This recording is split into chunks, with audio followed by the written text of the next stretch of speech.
जब उपासक को भगवत कृपा से परमार्थ मार्ग में चलने का अवसर मिलता है, तो कल एक श्लोक बीच सत्संग में आया था, उसे पुनः दोहराते हैं।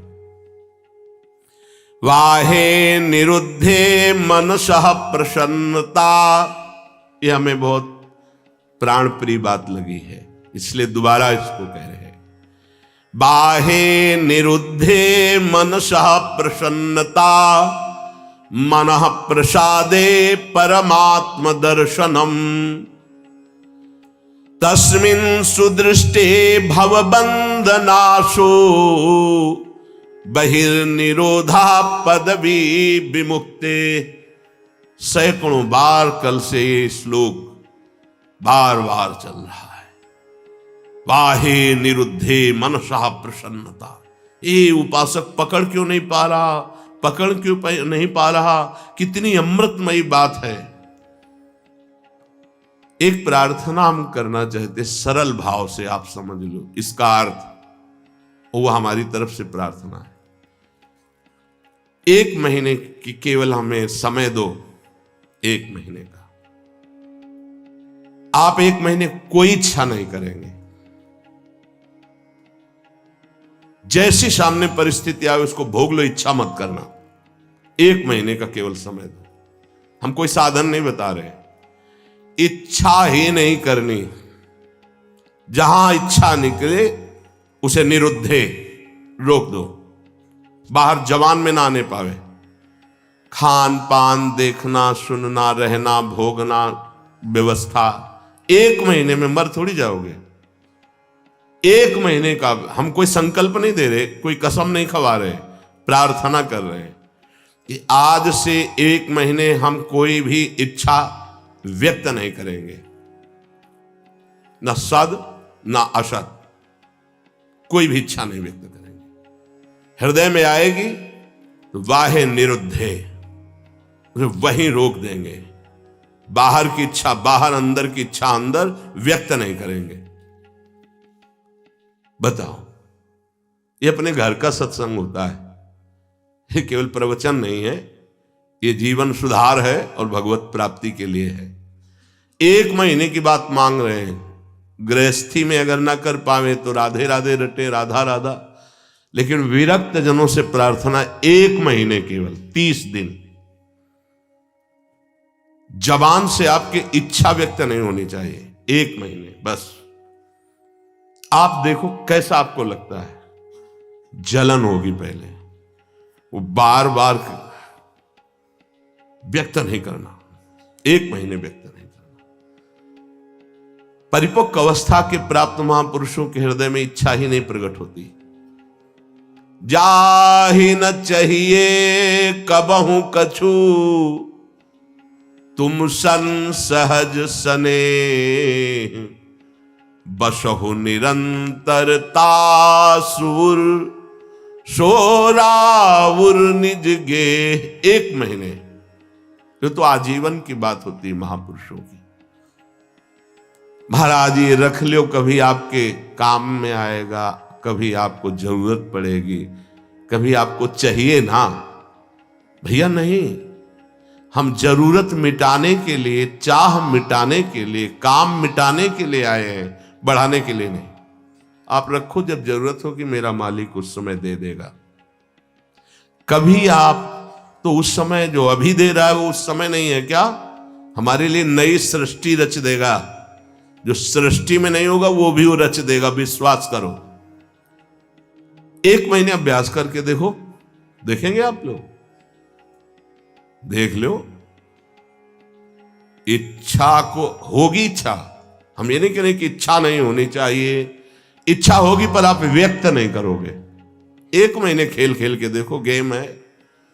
जीवन मुक्त महापुरुष की स्थिति होती है। देखो एक आपको कथा सुनाते हैं। श्रीमन माधवेंद्र पुरी जी महाराज बहुत बड़े महाभागवत हुए हैं, चैतन्य महाप्रभु के चरित्र में आते हैं। ईश्वर पुरी जी के गुरु श्रीमन माधवेंद्र पुरी। ईश्वर पुरी जी महाप्रभु चैतन्य देव के प्रथम गुरुदेव थे। फिर सन्यास के गुरुदेव भारती जी महाराज हुए। तो श्रीमन माधवेंद्रपुरी जी महाराज जब क्षीर चोरा गोपीनाथ जी जो कहे जाते हैं, गोपीनाथ जी के दर्शन करने गए तो वहां शयन के समय कुल्हड़ में बड़ा ही पवित्र और स्वाद युक्त खीर का भोग लगता था। जब ये महिमा सुनी खीर की और भोग लगता देखा तो उनके अंदर इच्छा हुई कि अगर एक कुल्हड़ प्रसादी मिल जाए तो स्वाद लेके हम देख लेंगे कि प्रभु को ऐसा खीर का यहां भोग लगता है तो अपने ठाकुर जी को ऐसा ही खीर का भोग लगाएंगे। जो ही इच्छा जागृत हुई, जलन पैदा हुआ। अरे इच्छा कैसे जागृत हो गई? तो अंदर से विवेक कार्य कर रहा है बचाने का जलन, ये तो प्रभु के भोग के लिए इच्छा, फिर भी इच्छा कैसे हुई कि मुझे एक कुल्हड़ मिल जाए। तुरंत प्रणाम किया और वहां से चल दिए। अब वो रात्रि का समय आ रहा था तो उसी गांव के किनारे एक वृक्ष के नीचे बार बार ये प्रश्न मन से, तूने इच्छा क्यों कर ली? बार बार उत्तर आता कि प्रभु के भोग के लिए इच्छा की है कि अगर मिल जाता तो स्वाद ले लेते और वैसे ही खीर प्रभु को लगाते अपने। नहीं नहीं, फिर भी इच्छा क्यों? बार बार धिक्कार मन को कर रहे थे। इधर महाभागवत की इच्छा भी भगवान बने थे और उसका पोषण भी भगवान करते हैं। जो निरीह जन है, जिनके अंदर इच्छा ही नहीं है, उनके हृदय में कोई इच्छा प्रकट होती तो लीला प्रकट करने के लिए होती। जो कई कुल्हड़ थे उनमें से एक कुल्हड़ छुपा लिया ठाकुर जी ने अपने वस्त्र के नीचे, घाघरे के नीचे, जो नीचे का वस्त्र उसमें छुपा लिया और सामने रखे हुए हर भोग के कुल्हड़ उठा करके ले गए। जब शयन कराने गए तो देखा एक कुल्हड़, कहा ये कैसे, यहां कैसे आ गया प्रभु के वस्त्र की? तो प्रभु ने कान में कहा उनके, प्रभु मूर्ति नहीं है, तुम जैसी भावना करोगे वैसे।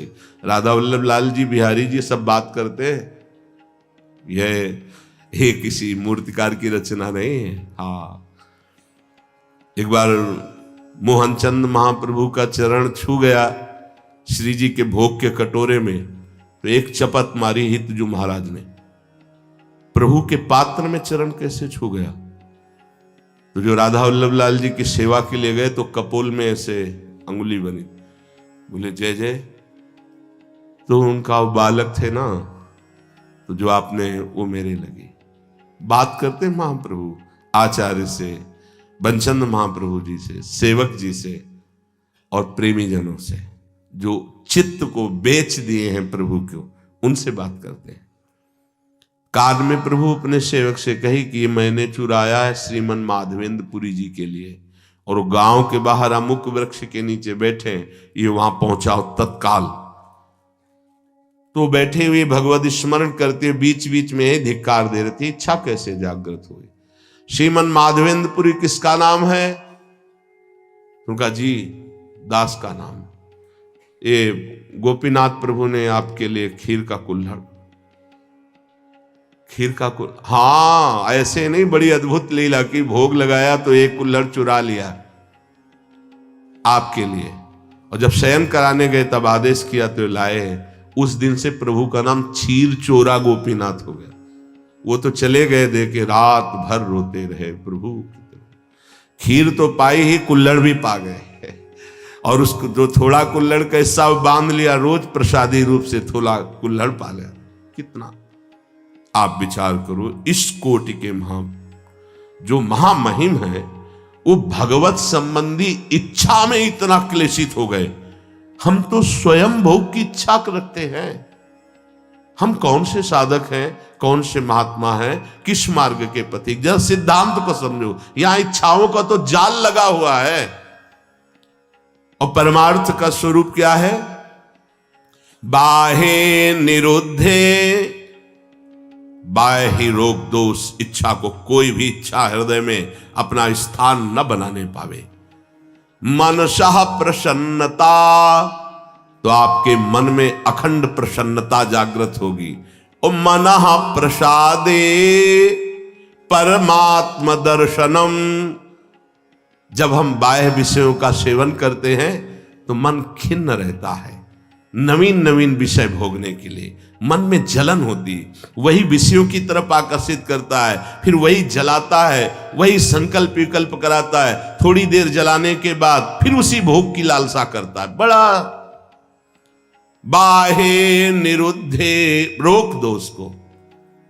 देखो इसमें विवेक बल काम करता है। अगर आप सत्संग सुन रहे हैं, शास्त्र स्वाध्याय करते हैं, नाम जप करते हैं, सेवा करते हैं संतों की, ठाकुर जी की, तो आपका विवेक प्रबल हो जाएगा, वो रोक देगा। कितना आनंद! कल से इस श्लोक का चिंतन चल रहा है। इतना कोई इच्छा ही नहीं करनी भाई। ये गृहस्थ जन जो बहुत सी कामनाओं में रत हैं वो ये नहीं समझ पाएंगे, लेकिन हम विरक्त जनों से प्रार्थना करते हैं, यदि आप कोई इच्छा नहीं करेंगे तो आप बहुत जल्दी जीवन मुक्त हो जाएंगे। इच्छा ही आपके स्वरूप को ढके हुए है, इच्छा ही आपका बंधन है, और निरीह इच्छा रहित ही जीवन मुक्त अवस्था है। 1 महीने का अभ्यास करके देखो। अच्छा, 1 महीना बहुत ज्यादा लग रहा हो कि पता नहीं चूक ना हो जाए तो 15 दिन का कर लो। 15 दिन बहुत ज्यादा लग रहा हो तो कोई 1 हफ्ते का कर लो। और गृहस्थ जनों को ज्यादा लग रहा हो तो 1 दिन का करके देख लो कि सुबह से लेकर के शयन तक आज कोई इच्छा नहीं हम करेंगे। अगर इच्छा होगी भी तो व्यक्त नहीं करेंगे। 1 दिन करो। विरक्त के लिए 1 महीना, नए साधक के लिए 15 दिन, बहुत नए साधक के लिए 1 हफ्ता, गृहस्थ के लिए 1 दिन और 1 हफ्ता। देखो ना करके क्या बिगड़ जाएगा। आज सुबह से शाम तक कोई इच्छा प्रकट नहीं करेंगे। हृदय में होगी तो उसको वहीं दबा देंगे, वाणी से नहीं बोलेंगे। देख लो। परमहंस श्री ओंकारानंद सरस्वती जी घर में भिक्षा पाने जब आए तो बच्चे ही थे। किसी कारण से मैया भूल गई नमक डालना सब्जी में। वो पा के गए, पिताश्री आए पाने, जेही, अरे सब्जी में तो नमक, अरे भूल गई, क्योंकि छोटे छोटे बच्चों के भूल गई। वो गए, कहा स्वामी जी सब्जी कैसी बनी थी? बोले नारायण नारायण, बहुत सुंदर, परम सात्विक में। नहीं स्वामी जी उसमें तो नमक था ही नहीं। अरे बेटा, प्राणों का पोषण करना ये नमक है कि नहीं, ये आप गृहस्थ लोग देखते हो। हमें तो जो प्राणों के पोषण के लिए मिला तो नारायण नारायण नारायण नहीं बचा उसमें, बिल्कुल कहीं कोई स्वाद दृष्टि इच्छा ही। 1 दिन करके देखो गृहस्थी, और 1 महीने अच्छे साधक, ये जीवन की धारा बदल जाएगी। जीवन की धारा, आप विरक्त हैं, आपके लिए कोई कर्तव्य नहीं, जीवन की धारा बदल जाएगी। बस कट्टरता पूर्वक एक बार इस बात पे आना कि नहीं बोलना, स्वास्थ्य बिगड़ जाए, प्रारब्ध भोग लेंगे, लेकिन हम कहेंगे नहीं। 1 महीने के लिए आपके साथ हम भी हैं। मेरी स्वामिनी जो पहले से ही उसे देख रही, इच्छा क्यों? अगर हुई है तो चुप हो जाओ ना, वही इच्छा देने वाली तो वही पूर्ति करने वाली। इच्छा हुई, नहीं पूर्ति हुई तो उनका विनोद है, पूर्ति हो गई तो उनका दुलार है। दोनों में हमें पूर्ण ही रहना है, हमें इच्छा नहीं करनी। ठीक है, पकड़ी गई बात। 1 महीना अपने विरक्त जन इच्छा नहीं करेंगे। पक्का नहीं, पक्की बात करो। हाँ नहीं, देखो ना आप, इसमें जीवन मुक्त अवस्था की तरफ कदम है। 1 महीना जीवन मुक्त रहकर फिर आगे का तो अभ्यास पुष्ट ही होगा।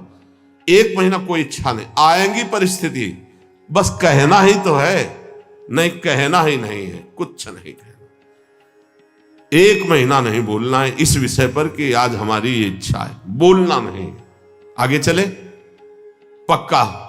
और 1 दिन आप लोग गृहस्थ जन करके देखो कि आज एक पूरे दिन में कोई आकर के ऐसी प्रतिकूल परिस्थिति करेगा तो फिर आपकी इच्छा जागृत। हर इच्छा में देखना, केवल खान पान में नहीं कि हमारी इच्छा के विरुद्ध वो बोल रहा है तो हम नाराज हो जाए। नहीं, हमारी इच्छा नहीं है तो हम नाराज क्यों होंगे? हमारी इच्छा नहीं अनुकूल बोले तो प्रतिकूल बोल रहा है, मुझे कोई परेशानी नहीं। इसीलिए एक दिन दिया है, क्योंकि गृहस्थी में बहुत, एक दिन शांत एकदम चुप, अंदर जो आए उसे सह जाओ, और 1 महीने अपने लोग। ये केवल खान पान की इच्छा के अंतर्गत नहीं है, संपूर्ण इच्छाओं के अंतर्गत है। ना लोक की ना परलोक की कोई इच्छा नहीं। हम आएगी हृदय में तो उसको नोट करेंगे, लेकिन बाहर नहीं बोलेंगे, और उस इच्छा की छानबीन करेंगे। ये इच्छा क्यों आई है, किस गलती से आई है, या किस कमी के कारण आई। एक बार पूज्य श्री राधा बाबा भाई जी से कहा कि मिठाई की इच्छा हो जाती है, मीठा देखते ही अधिक पा लेते हैं, क्या अभी ब्रह्मबोध नहीं हुआ, क्या मेरे बोध में कमी रह गई। भाई जी ने कहा नहीं। तो उनका फिर इच्छा क्यों, उनका शरीर में कमी है आपके, जिस पदार्थ की, उस शरीर मांगेगा, उसको दे देना है।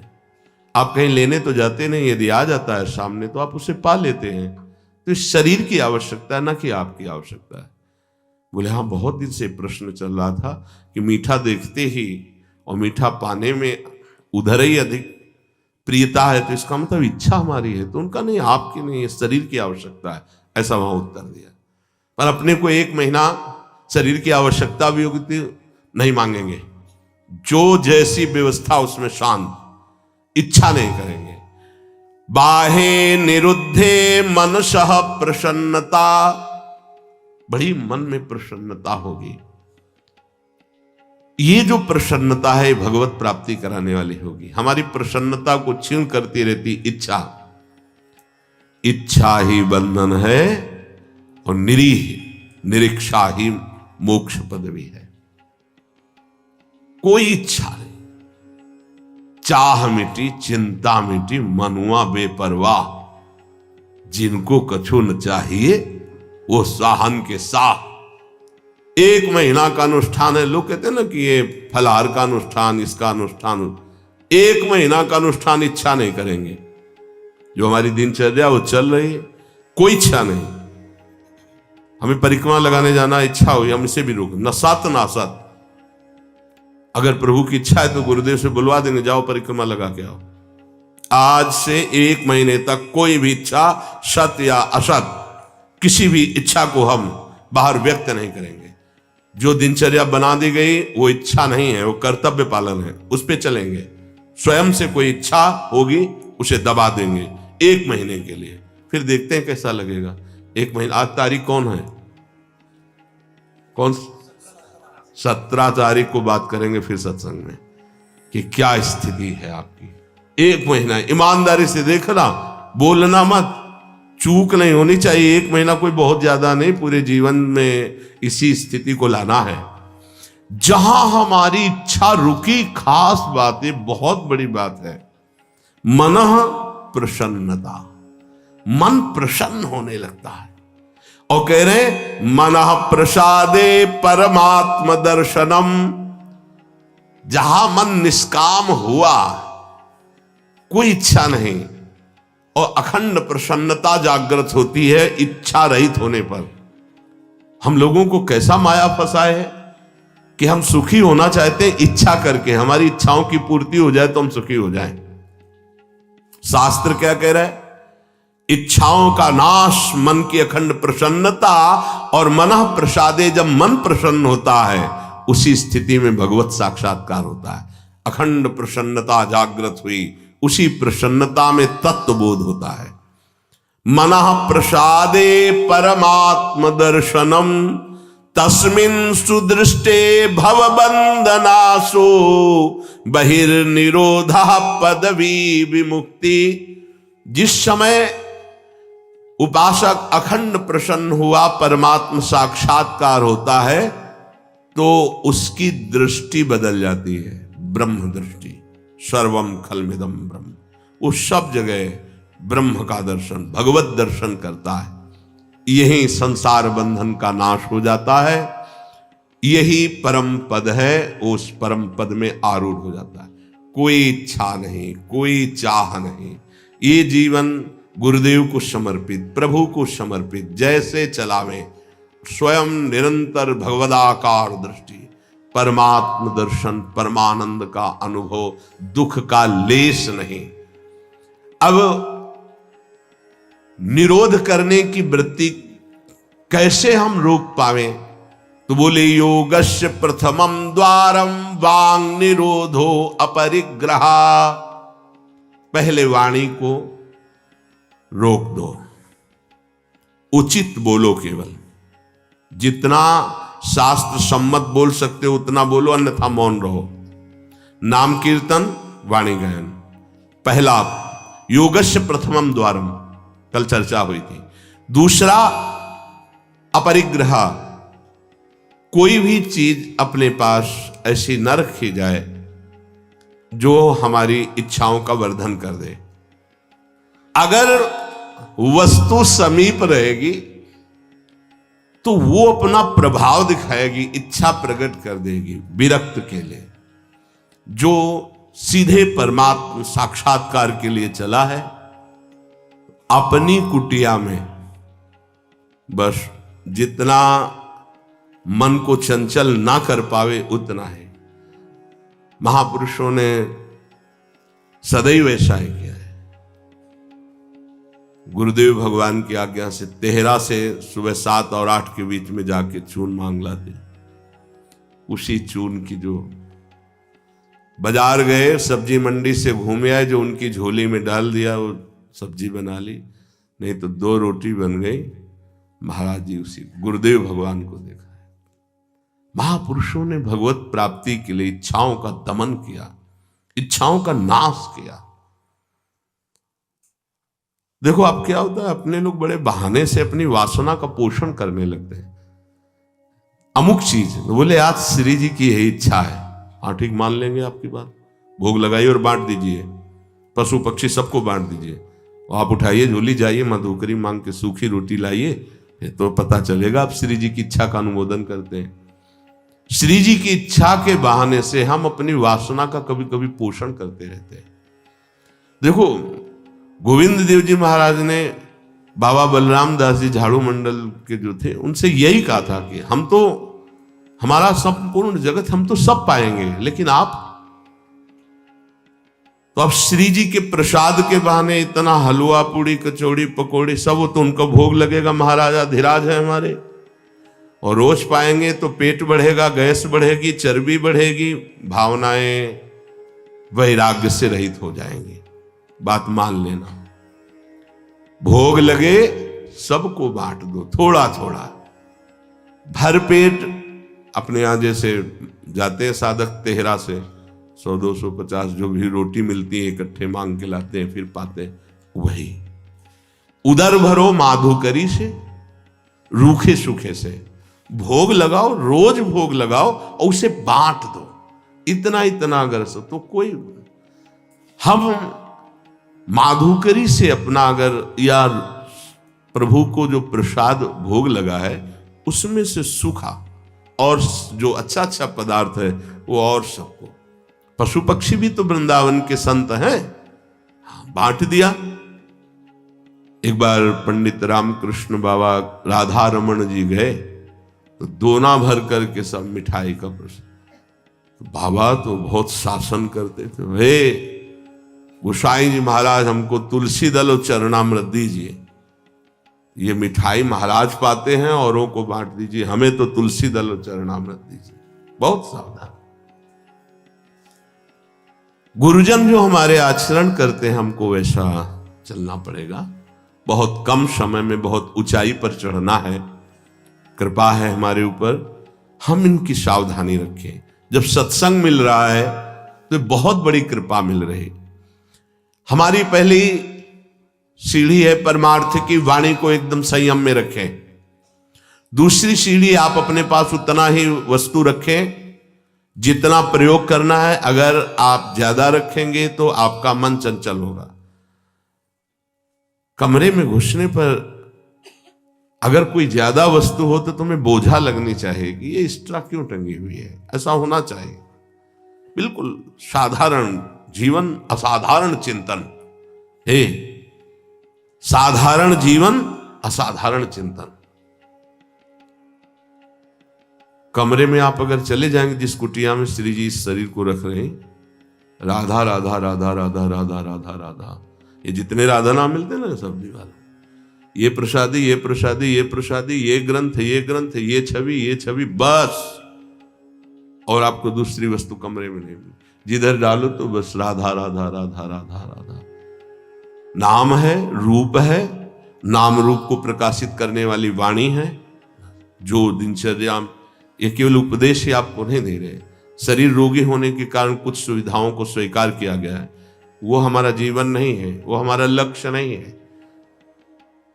जीवन में प्रतिग्रह लेना उतना जितना हमारे जीवन का यापन होना है, नहीं तो नष्ट हो जाओगे, पक्का समझ लो। अपने पास एक भी कपड़ा ऐसा ना होना चाहिए कि जो बाद में किसी के काम में आवे, बाद में यही आवे किसी जला दो तो अच्छा है, पक्का समझना। साधु का परिग्रह रहित जीवन होना चाहिए। आज ऐसी अवस्था नहीं रह गई कि हम विचरण करके जैसे पीछे आए हैं विचरण करें। साधुओं को घेर कर पशुओं की तरह मार डाला जाता है। अब ऐसा समय नहीं है कि आप तीर्थयाटन करें, भ्रमण करें। अब समय ऐसे है कि भगवान की कृपा से यदि कुटिया बन जाए तो धाम आदि में वास करो, चुपचाप नजदीक के गांव से जहां परिचय है वहां से मांग के खा लो, नहीं और गांव में घुसोगे तो और भी हो सकता है कुछ। समय कलयुग का बढ़ता ऐसा प्रभाव चला जा रहा है कि यार संत हैं, तुमको कोई संशय हो रहा है तो बंदी बना लीजिए और उसकी जानकारी कीजिए क्या प्रसंग था। ऐसे पशुओं की तरह टूट पड़ना, संत का मतलब इस तरह से उपहास, इस तरह से अमर्यादित चेष्टा तो बहुत ही घातक चेष्टा है। तो आजकल ये समय नहीं रह गया कि आप जवान जवान साधु गांव गलियों में घूमे।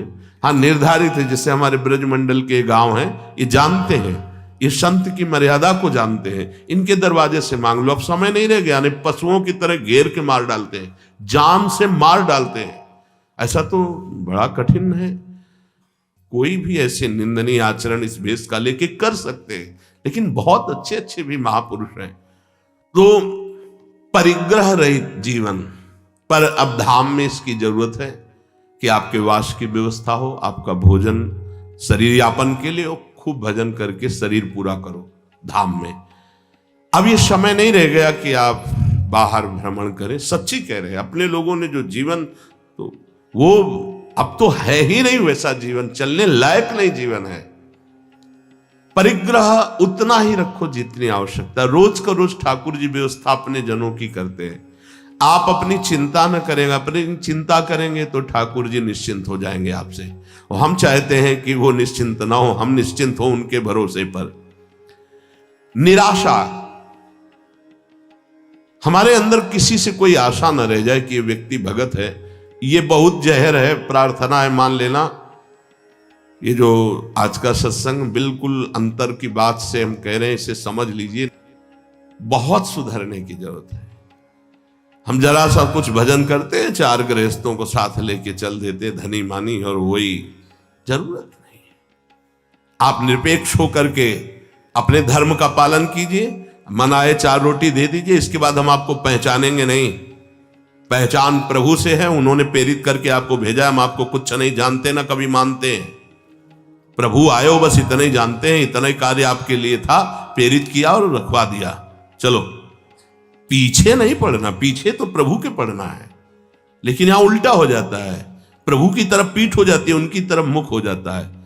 तो निराशा आशा ही परमम दुखम, नैराश्यम परमम सुखम। दोबारा इसलिए समझा रहे हैं कि साधना में बहुत जरूरी बात है।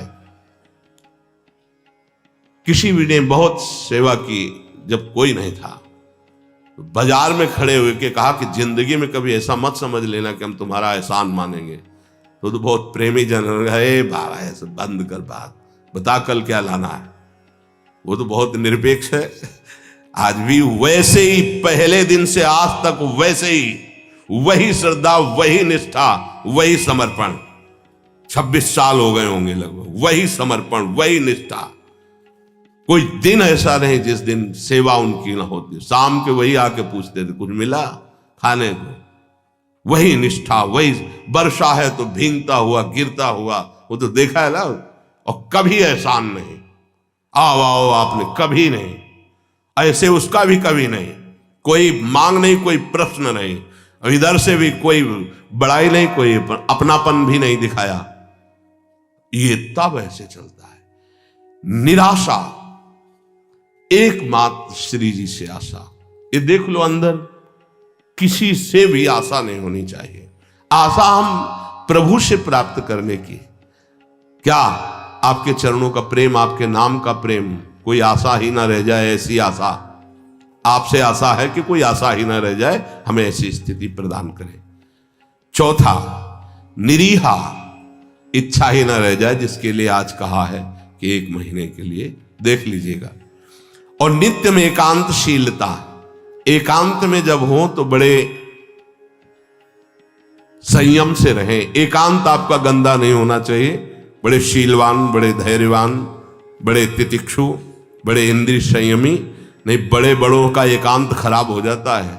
समाज तो सबका ठीक रहता है, एकांत खराब हो जाता है। समाज में त्रुटि हो जाएगी तो निंदा होगी, ठीक हो जाओगे। एकांत में त्रुटि होगी तो तुम्हारा अध्यात्म नष्ट हो जाएगा अंदर का। एकांत स्थित इंद्रियो परमणे हेतुर्दमश्चेतसः। ऐ उपासक, एकांत सेवन में सावधान रहना, तुम्हारी इंद्रिया और मन तुम पे हावी होंगे, इसलिए इंद्रिय और मन का दमन कर देना। इंद्रिय और मन के गुलाम मत बन जाना। ये एकांत का है, ये जरूर सुधारो।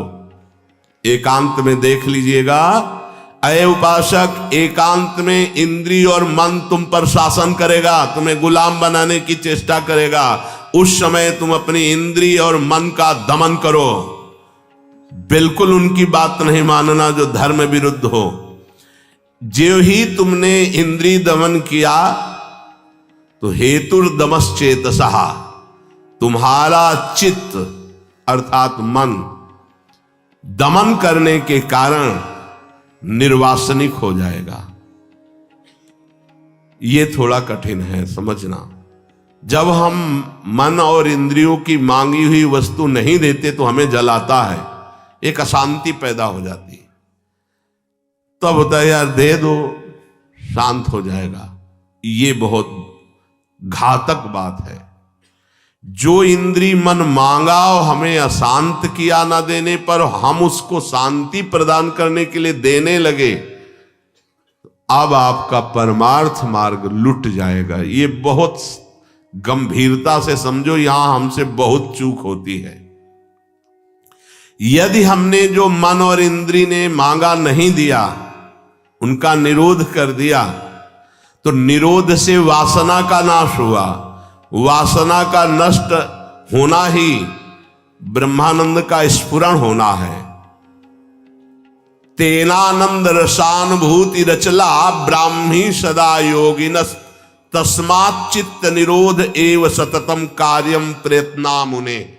इसलिए मुनि का एक ही प्रयत्न होना चाहिए कि मन और इंद्रियों की मांगी हुई मांग को पूरी ना की जाए।